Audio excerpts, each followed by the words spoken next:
আসন্ন ত্রয়োদশ জাতীয় সংসদ নির্বাচনকে সামনে রেখে বিএনপির নির্বাচনী প্রচারণার 5টি কর্মসূচি ঘোষণা করেছে দলটির নির্বাচন পরিচালনা কমিটির মুখপাত্র ও চেয়ারম্যানের উপদেষ্টা ডক্টর মাহদি আমিন। বৃহস্পতিবার বিকেলে গুলশানে বিএনপির কেন্দ্রীয় নির্বাচন পরিচালনা অফিসে সংবাদ সম্মেলনে তিনি এসব কর্মসূচি তুলে ধরেন। এ সময় কমিটির সদস্য জুবায়ের বাবু উপস্থিত ছিলেন। ডক্টর মাহদি আমিন বলেন, নির্বাচন কমিশন ঘোষিত তফসিল অনুযায়ী বৃহস্পতিবার থেকেই বিএনপি নির্বাচনী প্রচারণা শুরু করেছে।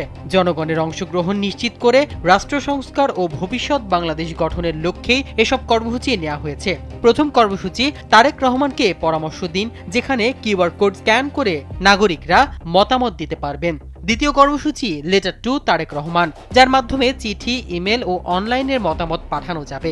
তৃতীয় কর্মসূচি ম্যাচ টু পলিসি নামে একটি ওয়েব অ্যাপ, যেখানে ইতোমধ্যেই 3 লক্ষাধিক মানুষ মতামত দিয়েছেন। চতুর্থ কর্মসূচি the plan youth policy talk with Tarique Rahman, যেখানে তরুণদের সঙ্গে সরাসরি মতবিনিময় করা হচ্ছে। পঞ্চম কর্মসূচি হিসেবে বিএনপির নীতি ও ভিশন ভিত্তিক 8টি লিফলেট প্রচারণা চালানো হবে। এসব উদ্যোগের মাধ্যমে জনগণের মতামতকে নীতি নির্ধারণে যুক্ত করে অংশগ্রহণমূলক গণতন্ত্র প্রতিষ্ঠার প্রত্যাশা ব্যক্ত করেন তিনি। বিএনপি নেতারা আশা প্রকাশ করেন, এই কর্মসূচির মাধ্যমে সাধারণ মানুষের প্রত্যাশা প্রতিফলিত হবে এবং নির্বাচনে ইতিবাচক জনসমর্থন সৃষ্টি করবে দেশব্যাপী সংগঠিত ও শান্তিপূর্ণ প্রচারণার মাধ্যমে।